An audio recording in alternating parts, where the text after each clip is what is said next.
26 এই যে 26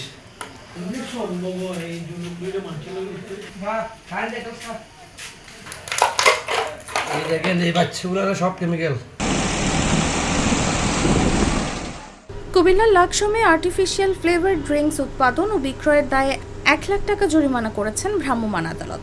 এ সময় প্রতিষ্ঠানের দায়িত্বপ্রাপ্ত ম্যানেজার মোহাম্মদ শাহাবুদ্দিনকে 1 মাসের কারাদণ্ড দেওয়া হয়। শনিবার দুপুরে ভ্রাম্যমাণ আদালত পরিচালনা করেন লাকসম উপজেলা নির্বাহী কর্মকর্তা মোহাম্মদ আব্দুল হাই সিদ্দিকী। প্রসিকিউটর হিসেবে দায়িত্ব পালন করেন বিএসটিআই কুমিল্লার ফিল্ড অফিসার মোহাম্মদ আমিনুল ইসলাম শাকিল।